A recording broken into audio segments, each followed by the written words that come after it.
సృష్టిలో 84 లక్షల జీవరాశులు ఉన్నాయని పురాణ పెద్దలు, ధార్మిక గురువులు, సైన్స్ ప్రముఖులు, శాస్త్ర అగ్రగణ్యులు తెలియచేస్తున్నారు. అందుకే ఈ మాట అందరి మాటగా మారి సర్వసమ్మతం అయింది. ఇందులో మానవ జన్మ అత్యంత అదృష్టకరమైంది. అందుకే జన్మానాం నరజన్మ దుర్లభం అంటారు.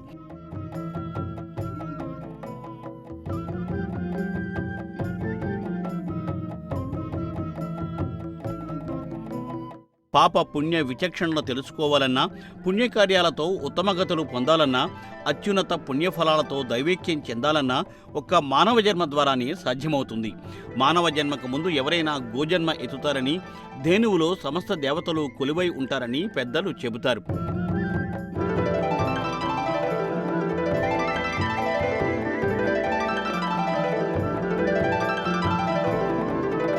అంతటి ఉన్నత జన్మ ఎత్తాక మానవ జన్మ వస్తుంది అంటే మానవ జన్మకు ఉన్న విశిష్టత ఏంటో ప్రత్యేకించి చెప్పాల్సిన పని లేదు. అయినా సూక్ష్మంగా మానవ జన్మ గురించి మననం చేసుకుంటే సమస్త సృష్టిలో ఏ జీవికి లేనన్ని సుఖ, సౌకర్య, సంతోష, ఆనందకర జీవనం సాగించగలిగేది ఒక్క మానవ సంఘమే అని చెప్పవచ్చు.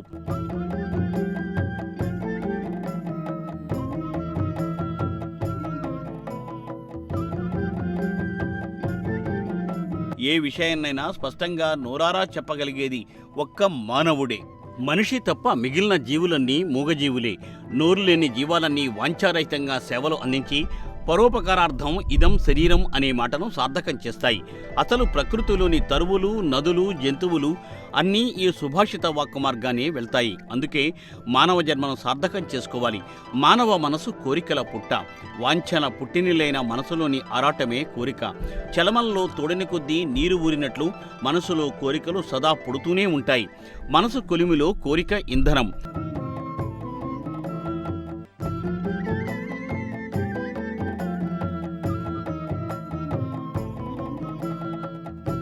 అగ్నికి ఆజ్యం మాదిరి పెరగడం తప్ప తరగడం ఉండదు. తృప్తి, సుఖశాంతులు, సంతోష ఆనందాలు అన్నింటినీ కోరికలు అణగదొక్కేస్తాయి. కోరికలకు కళ్ళెం వేయకపోతే అవి రేసుగుర్రాల మాదిరి పరిగెడుతూనే ఉంటాయి. అయితే ఏ కోరికలు లేకుండా సర్వసంగ పరిత్యాగులుగా ఉండమని ఏ పురాణ పెద్ద చెప్పలేదు, ఏ శాస్త్రవేత్త తెలియచేయలేదు. అసలు కోరికలే లేకపోవడాన్ని ఆర్థిక శాస్త్రం సైతం హర్షించదు. కోరికలు, ప్రయత్నాలు, సంతృప్తి ఈ సైకిల్కు అనుగుణంగానే ఎవరైనా వెళ్ళాలి. అయితే ఆ కోరికలు సహేతుకంగా, సమంజసంగా ఉండాలి.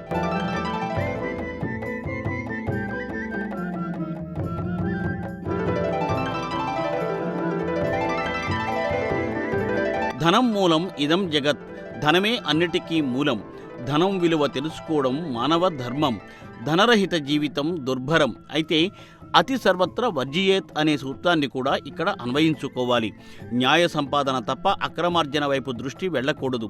అధర్మ మార్గంలో సంపాదన, ధనం మీది అధిక వ్యామోహం, పరాయి పడితపై వ్యామోహం, అమిత కీర్తికాంక్ష ఇవి పనితనానికి విఘాతం కలిగిస్తాయి, పతనానికి దారితీస్తాయి. పాప ఫలాలు, పాప లోకాలు పొందడానికి దోహదం చేస్తాయి. నరక బాధల అనంతరం క్షుద్రజన్మలకు దారితీస్తాయి. ఈ తరహా జీవన మరణ చట్రంలో చిక్కుకుంటే ఇంకా బయటపడడం కష్టం అవుతుంది. అందుకే పాపాల జోలికి వెళ్ళకూడదు. పుణ్యాల బాటలో, ఆధ్యాత్మిక మార్గంలో పయనించాలి.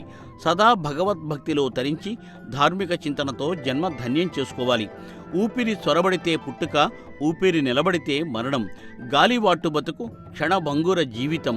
ఈ స్వల్పకాల అల్ప జీవితాన్ని చేజేతులా వృధా చేసుకుంటే అనంతరం చింతించి ప్రయోజనం ఉండదు కదా.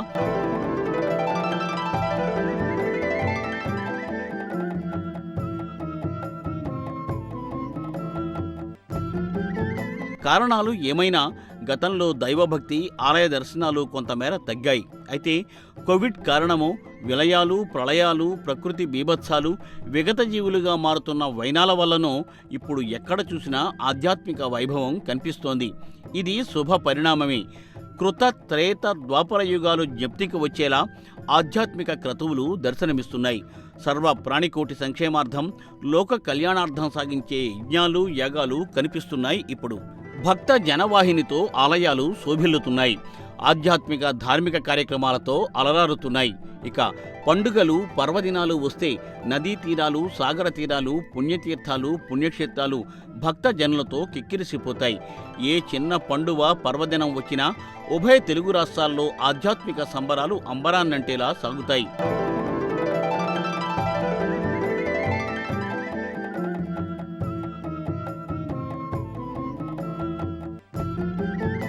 వేదంలా ఘోషించే గోదావరి, అమరధామంలా శోభిల్లే రాజమహేంద్రి, శతాబ్దాల చరిత్ర గల సుందర నగరం, గత వైభవ దీప్తులతో కమ్మని కావ్యం అంటూ దశాబ్దాల క్రితం సినీ గేయ రచయిత ఒక అద్భుత గీతాన్ని రచించారు. ఆ చారిత్రాత్మక చలనచిత్రంలో సాహిత్య రాజధాని నగర వైభవాన్ని కళ్ళకు కట్టినట్టు వివరించారు ఆ కవి. రాజరాజ నరేంద్రుడు, కాకతీయులు, రెడ్డిరాజులు, గజపతులు, గౌతమి హోరు అంటూ ఆ ఊరు గొప్పతనాన్ని తెలిపారు. నన్నయ్య, శ్రీనాథుడు, కందుకూరి వీరేశలింగం కవితా వైభవాన్ని చాటి చెప్పారు. కట్టుకథల చిత్రాంగి కనకమెడలు అంటూ దిట్టమైన శిల్పాల దేవళాలు అన్నారు. మహారాష్ట్ర కొండల్లో చిన్న ధారగా పుట్టిన జలధార గోదావరి పసిప్రాయ పరవళ్ల ఆటలకు ఆ గొప్ప రాష్ట్రవాసులకు కించిత్ విసుగు చెందారో, సున్నితంగా మందలించారో తెలియదు గాని గో అనడంతో నాసిక్ మీదుగా ప్రయాణం సాగిస్తున్న తెలంగాణ ప్రజలు దా అని సాదరంగా ఆహ్వానించారు. తెలంగాణ వాసులకు ఆశీర్వాదాలు అందించి అఖండ గోదావరిగా ఏపీలోకి ప్రవేశించి వరి పంటలకు పుష్కలంగా నీరు అందించింది. మహారాష్ట్ర వాసుల గో, తెలంగాణ వాసుల దా, ఆంధ్రప్రదేశ్ వాసుల వరి. ఇదే గోదావరి, అఖండ అనన్య సామాన్య గోదావరి. తన పేరిట 2 ఉభయ గోదావరి జిల్లాలు ఏర్పరిచిన ఈ ప్రాంత ప్రజలు సుభిక్షంగా ఉండేందుకు పుష్కలంగా నీటిని అందిస్తోంది.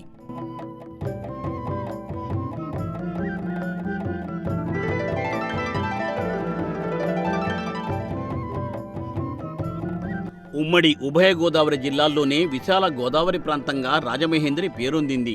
రాజమండ్రి గోదావరి తీరం దేవాళాల నిలయంగా భాసిల్లుతోంది. రాజమండ్రి తీరం గోదావరి మెట్లు ఎక్కగానే పలు తరువులు గోదావరి తల్లి విగ్రహం, పుష్కర విగ్రహం, ఆంజనేయ స్వామి, వేణుగోపాలుడు, పాండురంగస్వామి ఆలయం, ఈశ్వర ఆలయం, గాయత్రీమాత ఆలయం, ఇలా ఎన్నో దేవాలయాలు కనిపిస్తాయి. ఇక బయట రోడ్డుపైకి రాగానే నదీ జలాభిషేక శోభితంగా అపూర్వ శివలింగం దర్శనమిస్తుంది. ఆ రోడ్డు వార పెద్ద ఆంజనేయ స్వామి ఆలయం, చిన్న ఆంజనేయ స్వామి వారి ఆలయం, గురు రాఘవేంద్ర స్వామి ఆలయం, షిరిడీ సాయినాథుని ఆలయం, శ్రీరామచంద్ర ప్రభువు ఆలయం, గాయత్రీమాత ఆలయం, విశ్వేశ్వరాలయం, ఓహ్ ఒకటేమిటి, ఎన్నెన్నో ఆలయాలు దర్శనమిస్తాయి. విశ్వం నలుమూలల నుండి ప్రతినిత్యం ఎందరో భక్తులు రాజమహేంద్రికి తరలివచ్చి ఇక్కడి ఘాట్లలో పుణ్యస్నానాలు ఆచరిస్తారు. ప్రత్యేకించి పుష్కర్ ఘాట్లో భక్తజన సందోహం కనిపిస్తూ ఉంటుంది. ఏదో ఒక పండుగ, ఏదో ఒక వేడుక, సంబరం ఎప్పుడూ జరుగుతూనే ఉంటుంది. ఇక్కడ వీరభద్రుని సంబరాలు ఎంతో వైభవంగా నిర్వహిస్తారు.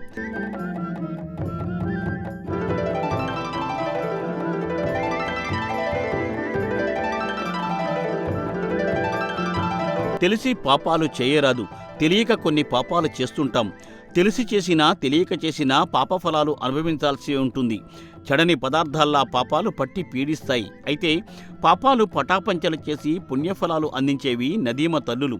దక్షిణాది గంగానదిగా పేరొందిన గోదావరిలో సాధారణ దినాల్లో స్నానం ఆచరిస్తేనే పాపాలు తొలగిపోతాయి.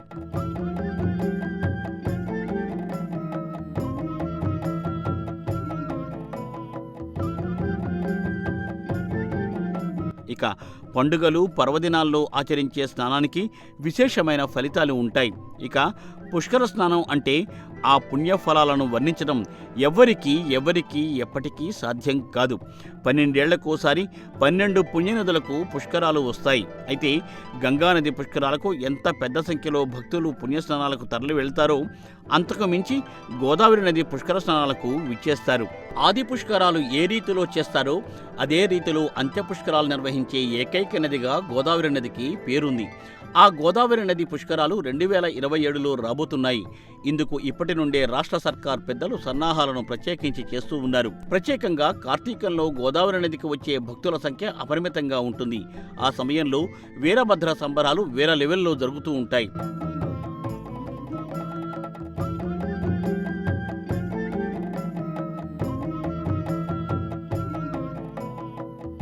పంచముఖేశ్వర దేవళాలలో అతి ప్రసిద్ధమైన దేవళం నేపాల్ దేశంలో ఉన్నట్లు మనకు తెలుసు.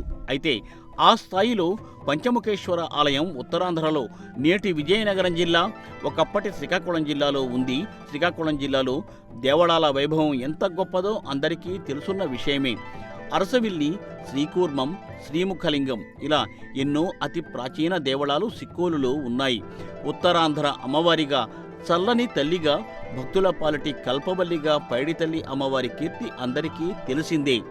ఈ జిల్లాకే చెందిన సాలూరులో పంచముఖేశ్వర స్వామివారి ఆలయానికి ఎంతో ఘన కీర్తి ఉంది. ఒకప్పుడు ఈ ఆలయానికి ముందు రోడ్డు భాగం రెండు వైపులా సుమధుర పరిమళాలు వెదజల్లే మల్లెపూల తోటలు ఉండేవట. గుండు సూది కింద పడితే వినిపించే అంత నిశ్శబ్ద వాతావరణంలో పంచముఖేశ్వర దేవళం నెలకొని ఉంది. అందుకే ఊరిలోని దాదాపు అందరూ సాయం సంధ్యావేళ ఒక్కసారి దైవదర్శనం చేసుకుని అక్కడ 1 నిమిషం కూర్చుని రావడం జరిగేది. అయితే మల్లె తోటలు కనుమరుగై కొన్ని నిర్మాణాలు జరిగినా హరిత శోభ మాత్రం ఈ ఆలయ పరిసరాలలో దర్శనమిస్తోంది. ప్రతి మనిషి జన్మకు పరమార్థం తెలుసుకుని ప్రకృతి జీవుల మాదిరి పరోపకార బుద్ధిబాటలో పయనిస్తే ఇహపర సౌఖ్యాలు పొందడమే కాకుండా దేహ పరిత్యాగం అనంతరం దైవేక్యం చెంది జన్మ రాహిత్య స్థితి పొందవచ్చు. ఇది పురాణ గురువులు, ధార్మిక పెద్దలు, ఆధ్యాత్మిక స్రష్టల మాటే కాదు, పవిత్ర పురాణాలు ఈ పవిత్ర వాక్కులను వెల్లడిస్తున్నాయి.